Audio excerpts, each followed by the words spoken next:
சத்தியம் இல்லையா இது? அவரே தான் சொல்றார் இன்னொரு விஷயத்தையும். சென்னையில பிஇ படிச்சுட்டு இருந்தாலாம் அவருடைய மகள். கொஞ்ச நாளைக்கு அவ வீட்டுல தனியா இருந்திருக்கா.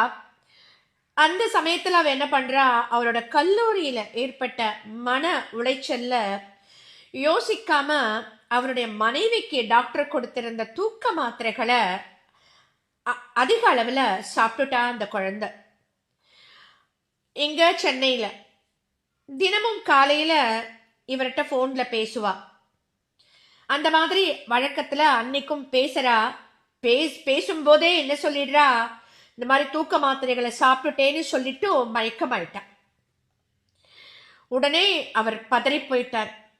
பதறி போயிட்டு சிங்கேரியில இருந்த அவருடைய நண்பரை தொடர்பு கொள்றார்.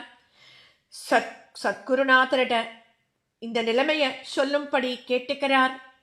அவருடைய நண்பரும் குருநாதர்கிட்ட போய் சொல்றார். குருநாதர் சொல்றார், நான் அம்பாள வேண்டிக்கிறேன், அவளுக்கு ஒன்றும் ஆகாது, அவரை சென்னைக்கு போய் அவருடைய மகளை பார்த்துக்க சொல்லுங்க அப்படின்னு சொல்றார். இவரும் அவர் மனைவியோட சென்னை செல்வதற்கு கிளம்பி கொண்டிருக்கார். அந்த நேரம் சென்னையில அவருடைய பழைய நண்பர் ஒருவர் இவரை பார்க்கறதுக்காக வீட்டுக்கு வந்து கதவை தட்டுறார். ரொம்ப நேரம் ஆகியும் கதவு திறக்கப்படல. கவலைப்பட்ட, அதாவது சென்னையில நடக்கிறது இது. சென்னையில அவருடைய நண்பர் சென்னை வீட்டுக்கு வந்து கதவை தட்டுறார். இவா அப்ப சேலத்துல இருக்கா, பொண்ணு மட்டும் தனியா அங்க இருக்கா. அந்த நண்பர் அப்ப ஏதாச்சியா இவரை சந்திக்கிறதுக்காக சென்னை வீட்டுக்கு வந்து கதவை தட்டுறார்.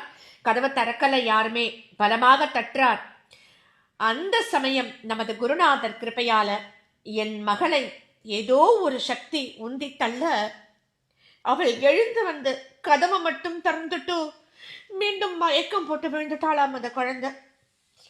உள்ள வந்திருக்கார் அவருடைய நண்பர்.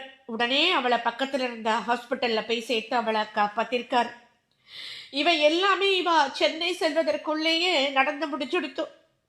அன்னைக்கு மட்டும் குருநாதரின் கிருப்பையால் என் மகள் எழுந்து வந்து கதவை திறக்கலேனா என்ன நடந்திருக்கும் அப்படின்னு நினைக்கவே என் நெஞ்சம்